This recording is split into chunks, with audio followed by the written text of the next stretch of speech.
Innal hamdalillah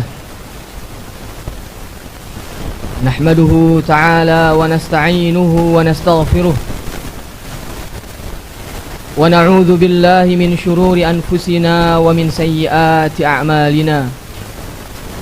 Man yahdihillahu fala mudilla lahu wa man yudlil fala hadiya lahu. Wa asyhadu an la ilaha illallah wahdahu la syarika lahu wa asyhadu anna Muhammadan abduhu wa rasuluh sallallahu alaihi wa ala alihi wa ashabihi wa man tabi'ahum bi ihsanin ila yaumiddin. Qala Allah azza wa jalla ya ayyuhalladzina amanu taqullaha haqqa tuqatih wa la tamutunna illa wa antum muslimun. Wa qala jalla fi 'ula يا أيها الناس اتقوا ربكم الذي خلقكم من نفس واحدة وخلق منها زوجها وبث منهما رجالا كثيرا ونساء واتقوا الله الذي تساءلون به والأرحام إن الله كان عليكم رقيبا. وقال سبحانه يا أيها الذين آمنوا اتقوا الله وقولوا قولا سديدا يصلح لكم أعمالكم ويغفر لكم ذنوبكم ومن يطع الله ورسوله فقد فاز فوزا عظيما. فإن أصدق الحديث كتاب الله وخير الهدى هدى نبينا محمد صلى الله عليه وسلم وشر الأمور محدثاتها فإن كل محدثة في الدين بدعة وكل بدعة ضلالة وكل ضلالة في النار. Hadirin sekalian, jamaah sidang Jumat yang semoga senantiasa dirahmati Allah Subhanahu wa taala. Pertama-tama tentunya tak lupa puji dan syukur selalu kita panjatkan kepada Allah Subhanahu wa taala, Rabb semesta alam, yang hingga kini tiada hari, tiada waktu, tiada saat, tiada detik melainkan kita tenggelam dalam luasnya samudra nikmat Allah Subhanahu wa taala. Allah Subhanahu wa taala berfirman, "Wa ma bikum min ni'matin faminallah." Apapun nikmat yang kalian rasakan itu datangnya dari Allah Subhanahu wa taala. Di ayat lain Allah Subhanahu wa taala berfirman, "Wa in ta'uddu ni'matallahi la tuhsuha." Kalau sekiranya kalian mencoba menghitung-hitung nikmat Allah, niscaya kalian tidak akan pernah sanggup menghitungnya. Kemudian juga salawat dan salam terbingkai elok kita haturkan kepada Dia yang belum sempat kita kecup keningnya, yang belum sempat kita berbincang dengannya, yang belum sempat kita rangkul jasadnya, Nabi besar kita, suri tauladan kita, qudwah kita, Nabi Muhammad sallallahu alaihi wasallam beserta para sahabatnya dan orang-orang yang mengikuti mereka dengan benar hingga hari kiamat kelak. Hadirin sekalian, jamaah sidang Jumat yang semoga senantiasa dirahmati Allah Subhanahu wa taala. Seringkali kita mendengar tentang berbakti kepada ibu dari hadis Rasulullah sallallahu alaihi wasallam tatkala seorang sahabat bertanya kepada beliau sallallahu alaihi wasallam, "Wahai Rasulullah, kepada siapa aku boleh memberikan segala hal yang aku punya? Kepada siapa aku berbakti ya Rasulullah?" Maka Rasulullah sallallahu alaihi wasallam menjawab, "Kepada ibumu, kepada ibumu, kemudian kepada ibumu." Rasulullah sallallahu alaihi wasallam mengulang ibu sebanyak 3 kali baru kemudian menyebutkan ayah. Seringkali kita mendengar tentang berbakti kepada ibu dari kisah Uwais Al-Qarni atau dari lelaki Yaman yang rela menggendong ibunya dari Yaman menuju Makkah untuk mengantarkan ibunya melakukan haji di Baitullah. Tetapi hadirin sekalian, kita lupa dan menelantarkan posisi ayah di kehidupan kita dengan hanya berdasarkan hadis di atas. Ayah seringkali menjadi nomor terakhir, seringkali namanya tidak disebut dalam doa-doa kita, seringkali panggilannya tidak kita langsung tunaikan, seringkali perintahnya tidak langsung kita lakukan, karena semata-mata kita mengesampingkan posisi ayah dalam kehidupan kita. Hadirin sekalian, jamaah sidang Jumat yang semoga senantiasa dirahmati Allah Subhanahu wa taala. Ketahuilah bahwasanya nama ayah Allah Subhanahu wa taala jadikan objek sumpah. Allah Subhanahu wa taala berfirman dalam surat Al-Balad, "Wa walidi wa ma walad," dan demi ayah dan apa yang mereka lahirkan.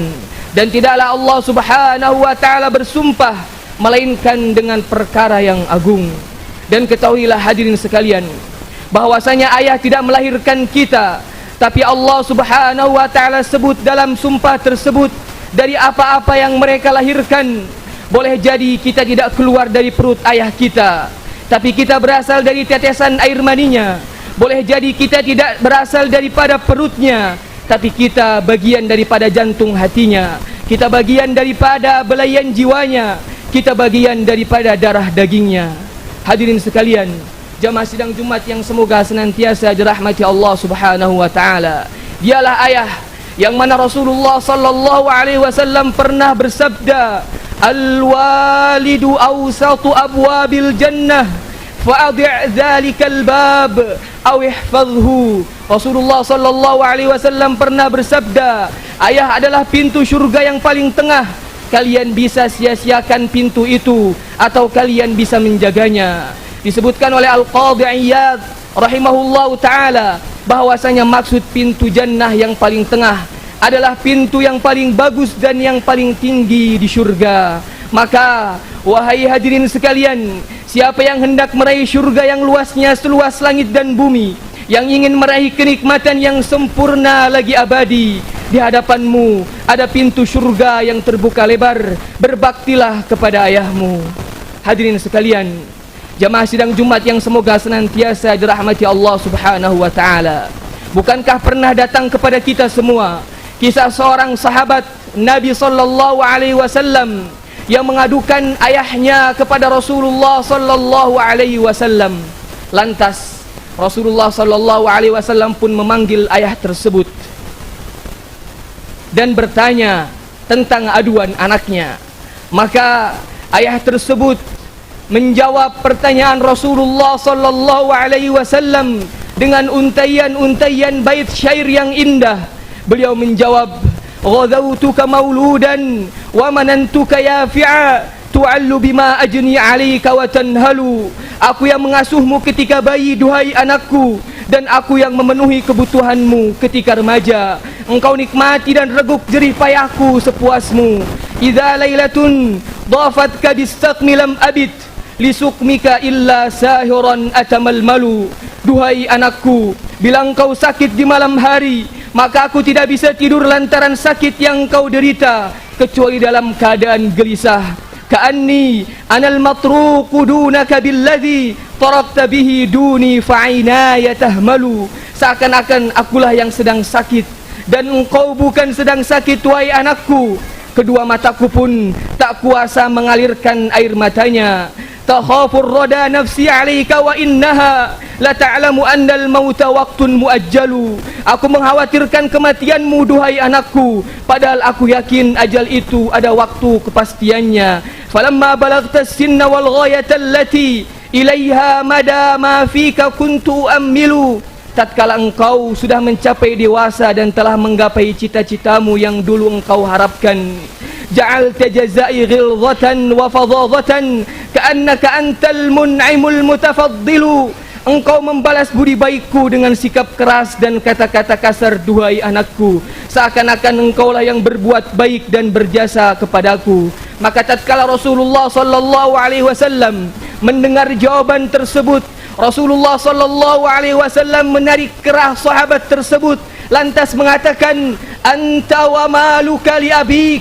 Engkau dan hartamu adalah milik ayahmu. Duhai hadirin sekalian, betapa tingginya kedudukan ayah dalam Islam.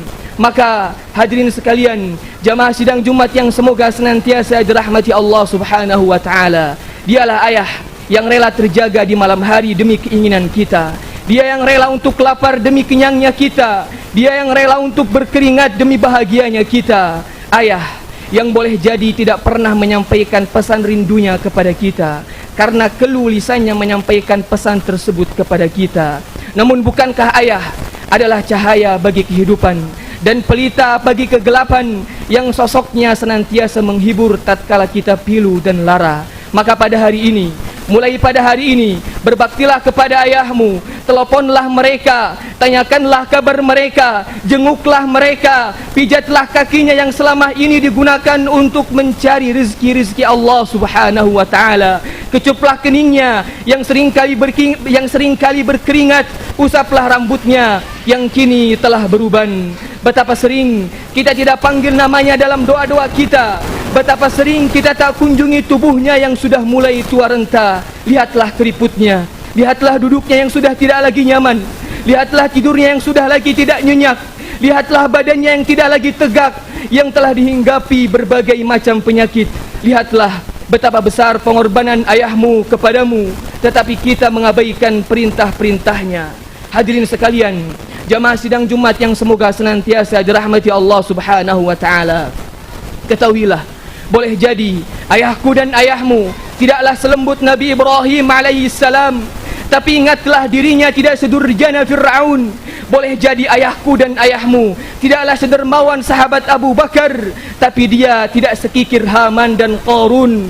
Boleh jadi ayahku dan ayahmu tidak setangguh Nabi Musa alaihissalam, tapi dia tidak juga loyo seperti orang-orang lemah lainnya. Maka betapa besar peran ayah dalam kehidupan kita. Tatkala kita berada dalam kandungan, ayah menantikan hari demi hari, malam demi malam untuk menanti kelahiran kita. Tatkala sudah dibesarkan, tatkala sudah menjadi pemuda, digantungkan semua pengharapan, digantungkan semua angan-angan, digantungkan semua cita-cita pada pundak kita. Hingga tatkala kita menangis adalah sebuah dukanya, tatkala kita terluka adalah sebuah sedihnya, tatkala kita sakit adalah sakitnya. Betapa banyak kesedihan yang ia lalui tatkala mendidik kita, betapa banyak gelas air mata pilu yang harus diminumnya ketika kita nakal dan melawannya. Memang ia pernah marah, tapi itu semua karena rasa sayang. Mungkin ia pernah membentak, tapi itu karena khawatir akan diri kita. Maka hadirin sekalian, jamaah sidang Jumat yang semoga senantiasa dirahmati Allah Subhanahu wa taala, bakti kita kepada ayah kita bukan hanya sekedar materi saja. Justru bakti kita sesungguhnya tatkala kita ucapkan Rabbirhamhuma kama rabbayani shaghira. Tatkala kita mengucapkan, wahai Allah, rahmatilah kedua orang tuaku, rahmatilah ayahku, rahmatilah ibuku sebagaimana mereka merahmatiku sewaktu aku kecil. Betapa doa-doa itu yang sering terucapkan dalam lisan dan kolbu di setiap solat-solat dan sujud-sujud panjang kita yang mereka harapkan. Hadirin sekalian, jemaah sidang Jumat yang semoga senantiasa dirahmati Allah Subhanahu wa taala. Maka betapa agungnya kedudukan ayah dalam agama kita. Sepatutnya dan sewajibnya bagi kita untuk berbakti kepadanya walaupun ayah kita telah tiada. Aqulu qawli hadza wa astaghfirullah fastaghfiruhu innahu huwal ghafurur rahim.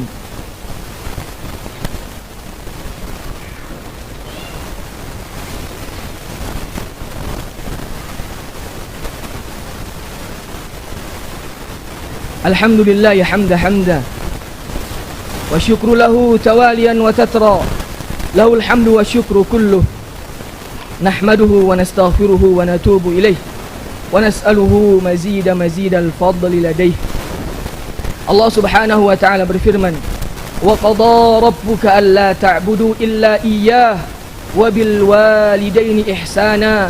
Dan Allah Subhanahu wa ta'ala, Rabbmu, telah mewajibkan kepadamu agar tidak engkau beribadah kecuali hanya kepadanya, dan agar engkau berbuat baik kepada kedua orang tuamu, kepada ayah dan ibumu. Ketahuilah hadirin sekalian, bahwasanya bakti kita terbatas selama ayah hidup di dunia. Nanti kalau mereka sudah tidak ada, mobil dan motor, aset rumah dan properti yang kita kumpulkan tidak ada lagi harganya. Nanti yang kita saksikan adalah di mana tempat duduknya, di mana sajadah yang biasa dia gunakan, di mana tempat tidurnya, mana baju yang pernah digunakan. Aroma tubuhnya, aroma bajunya akan sangat-sangat merindukan. Itulah di saat-saat mereka sudah tidak bisa lagi kita pijat kakinya, tidak bisa kita genggam tangannya, tidak bisa kita ucapkan kepadanya, labbaik wahai ayah, labbaik wahai abi, labbaik wahai abati. Apa yang kamu perlukan wahai ayahku, aku penuhi panggilanmu. Akan ada saatnya kita tidak bisa mengucapkan kalimat tanya tersebut disebabkan ketiadaan mereka. Ketika mereka sudah tidak ada lagi, dikuburkan dalam tanah, yang mereka harapkan adalah bistighfari waladikalak. Yang mereka harapkan adalah istighfar anak kita. Yang mereka harapkan adalah istighfar anaknya untuknya. Yang disampaikan oleh malaikat tatkala mereka bertanya, tatkala ayah bertanya kepada malaikat di surga nanti, kenapa aku memiliki banyak kenikmatan ini? Kenapa aku memiliki kedudukan tinggi di surga ini? Maka malaikat tersebut menjawab, bistighfari waladikalak. Itu disebabkan istighfar anakmu kepadamu. Itu disebabkan permintaan ampunan anakmu kepadamu.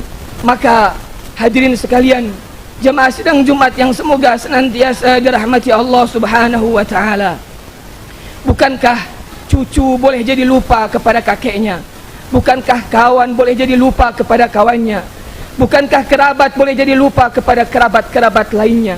Tetapi anak yang selama ini berada dalam buaian, anak yang selama ini berada dalam asuhan, mau tidak mau nama anak akan bertempel dengan nama bapaknya.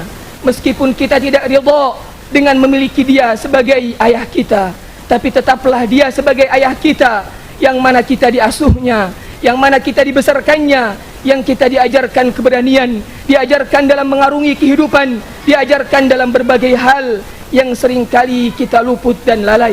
Maka ayah, hadirin sekalian, adalah pahlawan kehidupan kita, yang mana meskipun ayah kita tidak sempurna, tapi tentu kebaikannya lebih banyak daripada kesalahan-kesalahannya.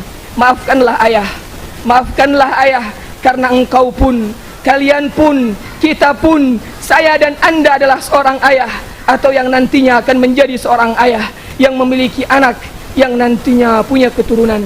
Maka berbaktilah kepada ayahmu, doakanlah mereka di setiap sujud-sujud panjang kita, di setiap waktu-waktu dikabulkannya doa, karena itu adalah bakti terbesar kita kepada ayah kita. Ibadallah, innallaha wa malaikatahu yusalluna 'alan nabi, ya ayyuhalladzina amanu shallu 'alaihi wa sallimu taslima. Allahumma shalli 'ala Muhammad wa 'ala ali Muhammad kama shallaita 'ala Ibrahim wa 'ala ali Ibrahim innaka Hamidum Majid. وبارك على محمد وعلى آل محمد كما باركت على إبراهيم وعلى آل إبراهيم إنك حميد مجيد. اللهم اغفر للمؤمنين والمؤمنات والمسلمين والمسلمات الأحياء منهم والأموات. اللهم أعز الإسلام والمسلمين وأذل الشرك والمشركين وانصر عبادك الموحدين. ربنا هب لنا من أزواجنا وذرياتنا قرة أعين واجعلنا للمتقين إماما. اللهم إنا نسألك الهدى والتقى والعفاف والغنى. اللهم إنا نعوذ بك من زوال نعمتك وتحول عافيتك وفجاءة نقمتك وجميع سخطك. ربنا آتنا في الدنيا حسنة وفي الآخرة حسنة وقنا عذاب النار وأقم الصلاة.